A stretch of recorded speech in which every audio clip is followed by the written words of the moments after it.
Today's adventure, talking about Adam the Woo, also known as ATW. On today's adventure, I'm going to go down some memories that I have of someone that I really looked up to, and that was Adam the Woo. Rest in peace. It's been a few weeks, rather. I kind of took a little bit of time off over the holidays, which I never do in terms of episodes. And news broke before Christmas that the world lost Adam the Woo. So I want to go down and talk about some of my favorite memories and just do a dedication episode to him with no other content other than tipping my cap, my raised cap to the great ATW Adam the Woo. Join me, shall you? The first thing I'd like to say is I mentioned I took a little bit of an absence from creating podcast episodes. I was still doing shorts and things like that. But over that holiday season, there's a lot of joy in the world, right? We're spending time with friends and family. I did think a lot about Adam the Woo. To his friends, I'll call it YouTube colleagues, right? His fellow YouTubers and kind of friends in general, and certainly his family. May Adam rest in peace. It was shocking news for us all. I was sitting right here at this desk, dabbling around with creating some videos and things like that for what I do. And a good friend of mine that had just been here, Sean, I want to tip my cap. He's been on the show before, all about Los Angeles, a great guy. He had met Adam the Woo in the past. I want to be clear, I had never had an opportunity to meet Adam. I felt like I knew Adam simply because I watched and consumed so much of his content, and I really did want to meet him. I'll talk about that in a few minutes. I'm going to try to keep the episode a little bit more condensed. I actually recorded this and did a full episode, and I kind of, in hindsight, I never went back and listened to it, but I was a little scattered brain. I wanted to kind of bring my focus in a little bit to a couple of key topics, and that's what I'm doing on this episode. So if you were friends with him, or you knew Adam, or you had met him, or you appreciate the content he created, and you're going to watch this through, thank you. Again, I'm going to try to keep it as short as I can, which isn't easy for me, but I do want to really say that he's going to be missed, and many people are already saying, wow, it's odd for us not seeing these, let's call, pretty much daily videos for the most part that he was known to do. Adam brought a lot of joy to a lot of people, and sometimes you don't know that until something tragic happens. I did see some of his friends chime in and say, he knew how much his friends appreciated him. I think it was 4 or 5 of his buddies. They had spent Adam's final full day here, and, in this world that we know, and someone said something. I think it was one of his buddies or one of the guys that was going to be leaving to do some vlogging at Disney or something like that. And if I remember correctly, he commented that, man, if I knew when I was peeling out of there with my wife that it was going to be the last time I'd see my buddy, naturally you can imagine the things that are going through people's heads. We just never know when our time is up. And he kind of said, man, I would have given him a longer hug, or maybe, just dapped him up a little longer or whatnot. And certainly I've seen some of his friends and colleagues chime in and say, look, he knew how much like his friends loved him as a friend and appreciated him. And I hope that he really did. He did seem like a private person overall, which is kind of crazy. It took me a while to try to understand that concept. I was talking to Sean from All About Los Angeles one day, and I think it was Sean that was like, yeah, Adam's pretty private overall. And, at first you're going, man, but he has all these videos and he does all this. But, that's what we would see, of course. And, it's just like Eminem. Eminem has millions of fans worldwide, but I would say like kind of overall, he's private. He doesn't, you don't see him in public a lot, right? Naturally so. Now, as I mentioned earlier, and I'm just kind of referring to a few of my notes here to make sure I keep my mind on, I had never met Adam, as I mentioned. The closest person that I knew that had met him many times and probably, would text Adam or, had met up 5 to 10 times at least, is Sean from All About Los Angeles. And Sean's a little younger than I am, but we connected through social media and the pop culture stuff he's doing. I've always loved that stuff, album covers and things like that. Sean has even taken it to the next level. And definitely there's a lot of folks out there doing it. But Sean, All About Los Angeles, out of any of my friends, I would say he's the one that I knew that had met Adam, especially living in California. He'd see Adam just like cruising around at Randy's Donuts, things like that. Also, I want to tip my cap to Eric at Back to the Future, all spelled out, and then the letters IG for like Instagram. Eric has been on the show. We talked about Back to the Future together. And, we mutually have a love for BTTF, but Eric has this account that has just really kind of come out of nowhere, and he's done great with all the stuff that they're doing. So I'll touch upon that in a moment. And I think how a lot of joy was brought to Adam back in October. I just wanted to reference that. Although I hadn't met him, I really, really, really did want to meet Adam. And going back to October 30th of this year, my wife and I traveled to the Orlando area, actually really celebration, Kissimmee area. And we were there for a wedding. Kept thinking to myself, I knew that we were pretty close to where, he would always do a lot of his videos. And I was like, in the morning, I should get up and go to the Art Deco 7-Eleven. And I thought, what would be the chances? And of course, I didn't. We didn't have enough time that morning, but I thought, Adam might be out there vlogging about the mural that he loves on the side there. By the way, I am going to throw, and I meant to say this at the beginning, I'm going to throw off the top of my head a few Adam the Wooisms in. Now, of course, I did the intro was a nod to Adam, of course. So I wanted to mention that. The Art Deco 7-Eleven, obviously, that's one that if you've watched his videos, you know that he loved that gas station, probably more than Buc-ee's. He loved that one. So that was pretty cool. Now, to me, if you think about, I'm not going to say he was the first person to do this. Maybe nobody can say that, but Adam was really an innovator. When he broke off, and I started watching him within the first couple years of him starting, and I used to laugh so much. I mean, if you think back to the quality of like phones and things like that, how much has changed in almost 20 years, call it 15 that I probably 13 to 15 that I was watching at least. Things have changed a lot, but Adam, he was an innovator. And I do believe that the reason why we saw so much love in social media is because a lot of people consume the content. He also inspired a lot of people to just get off the couch or get out of the house, even if you're solo.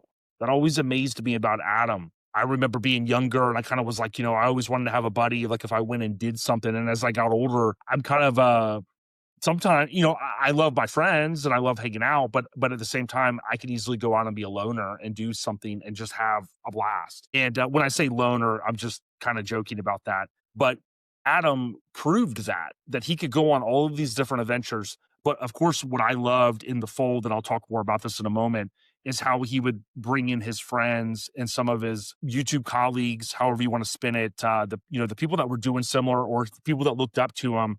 Hey, come on in my video, and he would of course shout them out. But there's no doubt to me, Adam was an innovator. He was early in what I call the YouTube train. So he talked about oftentimes, and I absolutely loved his walk and talk videos because I shared a lot of the same mindset of him. And I kind of felt like, man, if I had met Adam, we would have potentially been friends because it just, we were nearly the same age. He's a couple years older than I am. And we just were into the same stuff. But he would talk about how in the beginning, he didn't even realize that there was a monetization. He just knew that his worth for his time and what he was doing, working at the feed store, working at Walmart, doing those kind of jobs where, listen, as we get older, a lot of us maybe get promoted up and we end up with, you would hope a decent job at a certain age. And I think Adam reinforced in some of his videos that, there are people that are, doing those sometimes. I think he would maybe use the word mindless job where it's like, hey, go ahead and put the feed into the person's car, things like that. And it's, when you have a mind or you have ambitions that are, further than that, it's hard to be in a job like that because you're like, some places like you can't look at your phone unless you're on your break or, you're tending to things all day and you're like, oh man, something's going on with the Back to the Future world right now. And I want to be able to watch it, but I can't because I'm working at this feed store or whatever the situation is. Not saying every place is that zeroed in on allowing people to watch content, but you get where I'm going. And I think that was an important thing because I've heard Ice Cube say this in the past.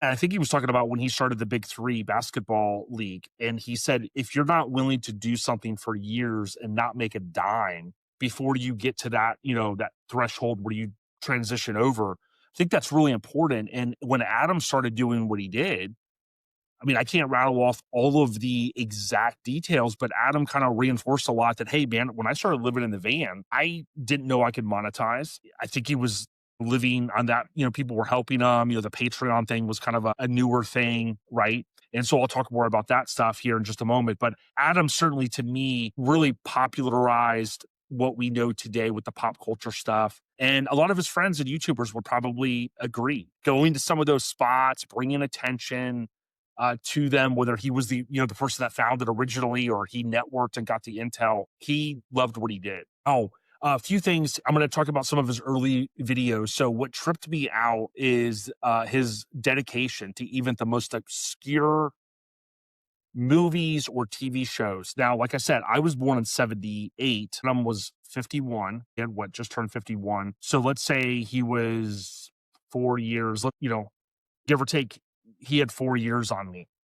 But like growing up in our era, the TV dynamic, depending on where you live, was totally different than what you have now, right? We have all of these social platforms. If you've got YouTube TV, everything is streaming, everything is at your fingertips, literally. When I was growing up, there were reruns of like Lassie and Andy Griffith's show and Flipper. Of course, Nickelodeon started breaking out in the 80s and they had a lot of cool stuff that I remember, a lot of good memories. But Adam would do like things like I took this note down here. I think he would go to the Franklin Canyon Reservoir in LA. That was the famous fishing hole opening in the real life inspiration for Mount Airy, North Carolina. And if you think about Andy Griffith's show, although, kids today sound old, kids today probably wouldn't watch or maybe appreciate the show unless, their parents were like, hey, introduced them to it. But like Adam would go, he was out there in the woods and he was like, okay, right here and this. And just the dedication and the excitement that he had was unbelievable, and that's what I think got me hooked because I used to think like, and I still say this, like I might see someone's BMX collection and it's $150,000 collection. And I might go, that's, yeah, you wish maybe you had that. But I certainly appreciate people's dedication to stuff. I'm never going to have 20 Porsche cars or 10,000 bikes or whatever. But people that do, I don't look at it and hate on them. I looked at Adam and said, I was like, man, that would be so cool to go out there. But Adam's dedication to going out there and telling the story and doing a little bit of legwork or taking the screenshots. I remember when he would print he'd have a printer with him, I guess, and he'd print the stuff. And of course, as time went on, screenshots and whatnot. But he just loved what he was doing. I think back to some of the other early videos, and I think he referenced this in some of his other stuff down the road, even in the last couple of years. But like when he did the Pee Wee Herman film, the locations, the dedication was like insane. And I'm telling you, the Summer Vacation National Lampoons, that was mind blowing to me when he went on that big trip and he was like literally going, okay, this is where they're cruising. And I'm just going, dude, there is some dedication out there. And it's neat because it probably opened it up to other people, whether, they were going on the forums or these different places where sometimes people were sharing that information. Like Sean shares a lot on his All About Los Angeles, but he motivated people to kind of go, wow, like, man, I love this film. Or, as we get older, oh, man, my parents used to watch this film when I was a kid. Like, I love it. Like, I want to go stand where Chevy Chase was at the motel, hotel, Holiday Inn type thing, right? So the dedication to me was unreal. And it always kind of goes back to the Ice Cube quote. Like he did it to have fun. He did it to live his life. He didn't necessarily say, when he started out, he didn't go, okay, I'm going to quit my job and I'm going to be a millionaire on YouTube. I've got this business plan right here. He just kind of said, hey, this is what I want to do. And if you think about where a lot of us are now, the 80s and 90s kids, some of the kids of the 70s, 80s, 90s, I guess you could argue 2000s, but nostalgia is awesome. We all love nostalgia. You can look around me. I'm into a lot of stuff. When you think about where we are now with, retro video games and movies and, 40th anniversary this and such and such. I just look at it and just go, man, there's so, you could be a content creator and like anything, but like movies are awesome. And you think about, I had Kurt Crucial on very early from 80s Life. And, Kurt Crucial and Adam have linked up now and rest in peace, Adam again. And they've done a few videos. So, Back to the Future, that stuff is just every year it's ratcheted up higher and higher. We're at the 40th anniversary. And so it's just neat that Adam was at the infancy of a lot of that and inspired a lot of people. So I wanted to throw that out there. Now, Adam, he was a kindred spirit. I loved his videos, especially his walk and talk videos. He and I, or Adam and myself, I saw eye to eye on so many things that he talked about, and I loved how he progressed as a person. If you look back to his videos, he was a little bit. And I remember early in the podcast days of here, more with my ODB persona, or the Adam the Woo persona. He kind of grew over time, and you can see that. And the great thing is, we'll be able to go out there, and I've been reliving a lot of those memories from some of his videos over the course of time. I also loved how he helped expose his friends' channels and say, hey, go check out Scott on Tape. Maybe you were following Scott on Tape. Maybe you weren't, maybe you were just kind of the Adam the Woo silo, but you saw Scott on Tape and it was like, okay, cool. And he wasn't afraid to go, hey, this is my YouTube silo over here. You guys can't, participate in that. He was great about that. And I think, like me going to truck shows over the course of, time and meeting people, it was always neat, like in the early 2000s, to fly into a city and then one of my club mates would pick me up, right? And I have a feeling like, Adam would make inroads with different guys and, oh yeah, I used to go there as a kid. I know exactly where that's at.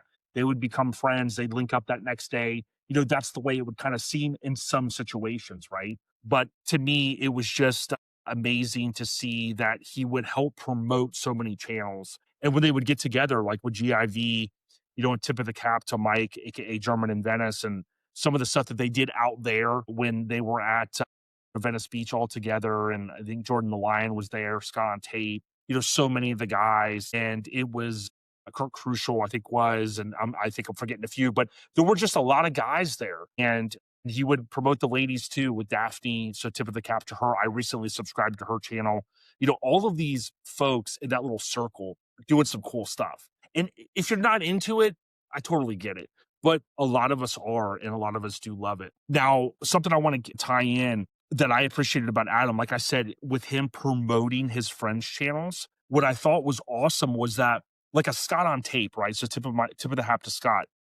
You look at, I know not every one of Adam's videos, would do 100K, right? The newer ones. Adam would often say, listen, I know about where all my videos are going to hit. I mean, you could easily see every day was 30K on these videos, and he's doing, 6, 7 a week. And then plus, oh, by the way, all the old ones, and some that really went viral and some that have probably millions of views. I don't know which one has the highest. I didn't look at that. But even with promoting like a Scott on Tape, right?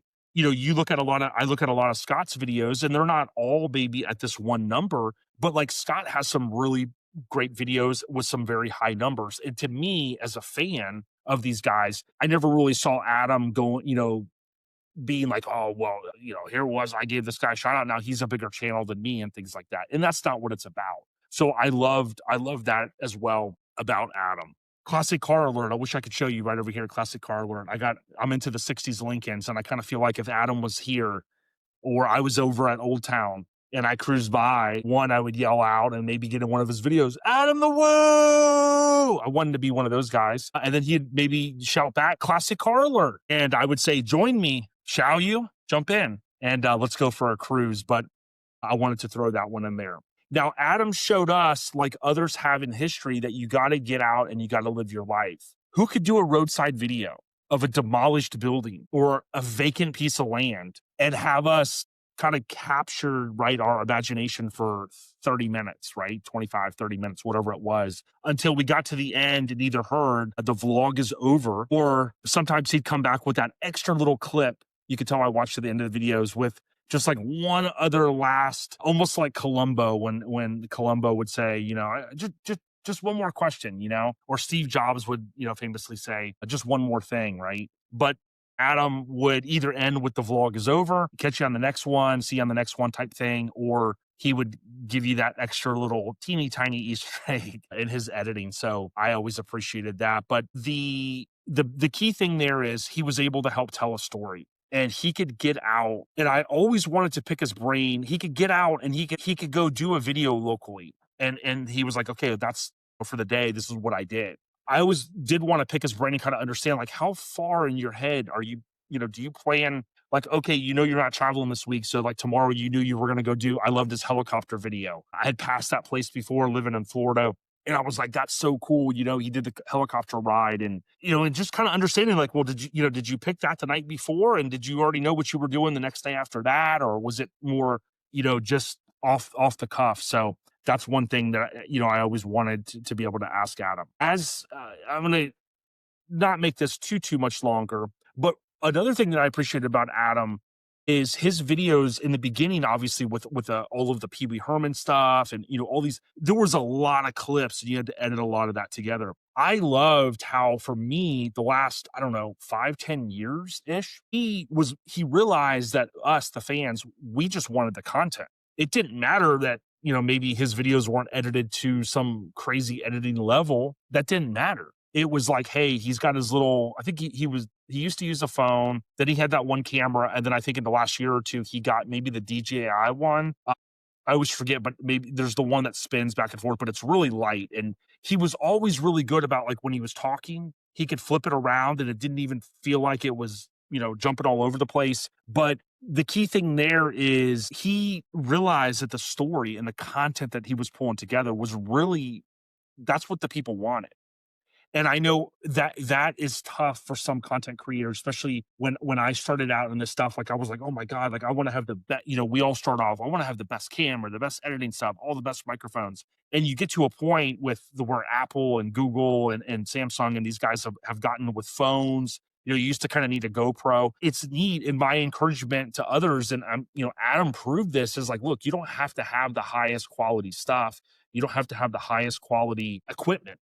Right now, granted, I don't know I think he said one time he pretty much edits on his phone. So he's probably taking the clips, blah, blah, blah, stitching them together and then exporting it. But, obviously having a little bit more power over a computer or iPhone, if you will, or whatever device you're using, that's going to help. But Adam proved, like I've told some of my friends, you don't have to have the best equipment. You could be a mechanic with some pretty basic tools.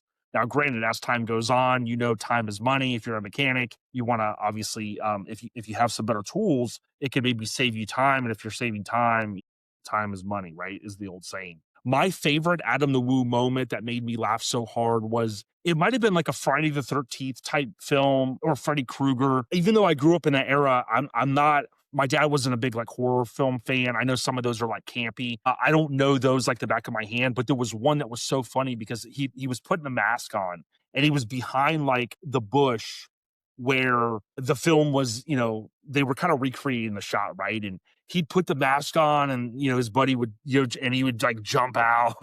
And I thought to myself, like, he was like a big kid, It was like, imagine someone driving by going, what are they doing there? One, not even realizing that film was filmed there. But to me, I remember rewinding it on YouTube. I say rewind, but, jumping back and laughing so hard. And my wife was like, what are you laughing at? And I'm just like, you could just tell he was having fun. He's just out there having fun. And in our truck scene, there was an era where people would say, no days off, team no sleep, and all that stuff, right? And I'm like, okay, number one, everybody sleeps. And I get what the meaning of no days off, right? Adam was really like a no days off guy. But I think about some of those things and I say, no days off from having fun, right? So my dad and I would kind of joke about that. And it's like, you can have a good time. You can do something every day to bring a little joy to your life. And Adam proved that.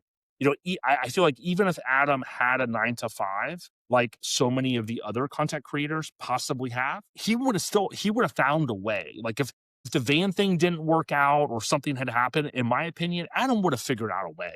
He would have maybe ended up living in California like he did for a while and working, an overnight shift somewhere and then vlogging all day. He would have figured it out, but he didn't need to. And that was awesome. The other one that I wanted to reinforce is that he wasn't afraid to show his emotions. So a year or two ago, many of you will remember the Cousin Eddie house he visited. To me, he was scared shitless, okay? And he wasn't afraid to show that. And I think that was another thing that he was willing to put the curtain down to kind of show his emotions. Like, here he is being a polite dude going, hey, I'm a pop culture guy. I've got a channel. I want to just take a couple photos and videos here if that's okay. Like asking permission and then the guy being some sort of lunatic. Like, I'm sure we've all encountered people in life where you just kind of go, okay, turn around, just get the hell out of there, right? It's not a good situation. But he, not only did he, or was he willing to show his emotions, and not just go, okay, let me edit all that all out and then be cruising down the county road and go, yeah, that didn't work out back there. He was able to go, number one, I was, yeah, a little freaked out. Number two, what did Adam do? He reinforced to the community and the people watching, do not go to this house.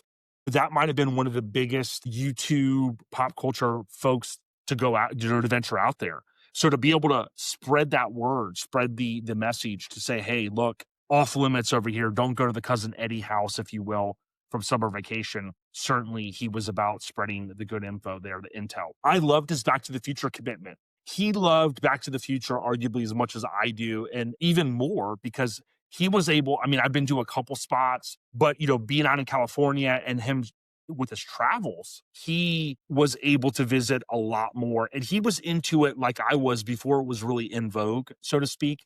And what I mean by that is I remember watching the films over and over again in the 90s, studying scenes, understanding things. I remember going the day one that they became out on DVD. That was a big thing. And I won't go all into that. But that was a big thing when those DVDs first came out, and there was like not one person there at Best Buy except for me to buy them, day one, right? And getting that little watch, the little stopwatch that came with it. So he was into that. And I saw one of his friends even comment that only until like about a year ago did they realize that he was so-and-so on the Back to the Future old forums. And I thought that was cool, right? It wasn't like Adam the Woo, it was like a different alias. And he had always been just like me since the first time I saw the film. Instantly, for me, I got my Rad case and I got my Back to the Future case. Those are side by side because those are my two favorite movies. Arguably, Indiana Jones, those as well, other Steven Spielberg productions, The Goonies. I've got a Goonies section here, but Adam was committed to Back to the Future and I loved it.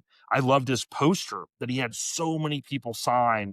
And I hope that goes to a good home, whether his family keeps it or it goes to a place where it can kind of be displayed to show his dedication. A big shout out to Eric at BTTFIG. So Back to the Future, and then the letter I, letter G. Eric has been on the show, as I said earlier. Eric, I will say this, the smile that Adam the Woo had on his face at the 40th that you helped orchestrate, right? Or orchestrated was unbelievable. And for Adam to say, man, I can't believe I'm on the McFly house. Like, he had been there many times, but as we all know in this pop culture world, like, we're not going to, go past where, the right of way is at, for instance, right? The sidewalk. Eric, great job, over the course of time, building those inroads or that friendship with McFly homeowners and being able to have kind of unprecedented access, not inside the home, but like past that sidewalk, right? Where so many would not venture unless they had permission. Like, at the Pee Wee house when Adam would go there and the people would say, hey, come on back. I know you, I've seen your videos. I could tell you're a kindred spirit. So a shout out to Eric, Back to the Future IG. You're a good dude. A few more things. Haters. I never followed and I didn't know a lot about the Adam the Woo haters. Someone turned me on to a few years ago. I never watched any of them. There were these people out there that would like download, how you could download YouTube videos, kind of rogue, and then they would upload stuff. And I never really knew until Adam did a video one time, and he wasn't even being upset or anything. He was just like, hey, there's some people out there that don't like my channel and stuff. And he's like, why do you still come here? What's the deal? And I always appreciated that about Adam because he didn't let that, get to him as far as what we could tell the fans. Now, some of his close friends might know, like, yeah, I mean, these guys are a pain in the, whatever. But if I was a betting person, I would say that he handled that very, very well. I loved how he reflected on his life and showed places that were important to him. The feed store. There's a show that we used to go to, Small Town Throwdown over in the city that he grew up in. I'm drawing a blank right now, where our friend Matt Middleton lives way out there. And I went to a show a couple years in a row out in that area, not Port St. Lucie. I'm drawing a blank. You guys know what I'm talking about. But he would go and show like, hey, that was the feed store that I worked at. And I just was like, going through the motions, here's the Walmart. I recently watched that video again where, I started working here before it opened. This was the bench I would sit on to, to catch a ride or whatever. And he kind of reflected back on that. And I think that was important because so often, your audience could easily get pulled in and kind of go, oh, well, it must be nice to be able to go and do all this stuff while we're watching your videos. And that's another thing. Adam transitioned years ago. And he's the only person I know. I remember his video where he said, man, I had to get on with Patreon and delete my account. And they're like, we don't even know how to delete an account. No, like, who in their right mind would delete a Patreon, especially if you have hundreds or thousands of dollars coming in? I used to think to myself, like, Adam, dude, you're crazy, man. People want to give to the cause. People want to help out. You know, you're bringing joy to us. You're doing things that the average person can't necessarily do that's working a 9 to 5, right?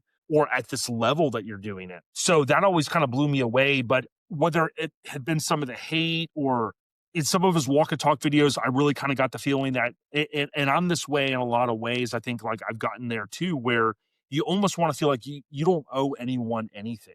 You're just going out there having fun. But even with that, if he turns all that off and he says, do not send anything in the mail, you know, and I'll talk about these stickers in a second, but he was very adamant that he didn't want anyone to give their money. And in one of his walk and talk videos, he said, look, I don't like, number one, he was appreciative of the audience for watching because he knew, you know, the ad rolls and stuff like that. Let's be honest, that's how YouTube works if you've got a monetized channel. Right? Rightfully so. But Adam would also be very clear that I loved when he would say, look, you know, I thank you guys. You know, I thank the ladies, the guys, I think everyone that's watching, because without the viewers, there's not potentially a channel to that level, right? I mean, he just finished that big trip over the pond. I remember last year too, he went to South America. He was like in Belize or somewhere where he left early. But, you know, that stuff doesn't, you know, let's be honest, that stuff doesn't happen unless there's a little bit of money coming in, and he was able to sustain it. I also loved his honesty. I remember somebody chimed in the last few months and said something like, well, you know, such and such, I follow this other YouTuber and they're telling me there's no way they can make enough money to sustain a lifestyle just by doing that. And Adam doesn't comment all the time, but he clearly commented on that and said, they're lying to you, you know? So, you know, Adam did it a long time. The point that I'm making is he also did it for the love, but he realized that, hey, I can make the amount of money to live and survive and lead a decent life. And I was rooting for him. Like when he got his place over in Celebration, I was so happy. I was like, wow, like he was so excited to be there and decorated for Halloween. And even though he didn't get, you know, he never like wussed out and said, well, you know what? I got my house now, and you know, I got all these plans for January. I'm just going to cancel them all because I want to sit around and do nothing all day in my new house. Okay, that would have been fine, but he didn't do that. He still went, even though he did local videos, he still went out and did the bigger stuff. So I appreciated that. Well, I got to go. I see the tram coming over there. Would you look at that amazing tram? Wow, never seen anything quite like that. Rest in peace to the OG ATW, Adam the Woo, to his friends, family, colleagues, people, fans. May he rest in peace. This is ODB. The vlog is over. Oh, I want to give Adam a shout out. Earlier this year, well, a year or two ago, he said, send a self-addressed stamped envelope. If you're a kid of 80s and 90s, you've heard that. And he said, I'll send out stickers. And I couldn't believe how much mail he received. And I said to myself, I'm never going to get the stickers. He did a few videos about that. He said, please stop sending this at this point. And oh, by the way, don't send me anything. Don't send money. Don't send any gifts. And he just said, do this. And I got these. And the day that I heard the news from my friend Sean, I went and dug these out. And these are 3 of my Adam the Woo unpeeled stickers that I'll keep in my collection and kind of display. We'll catch you guys on the next one. The vlog is over.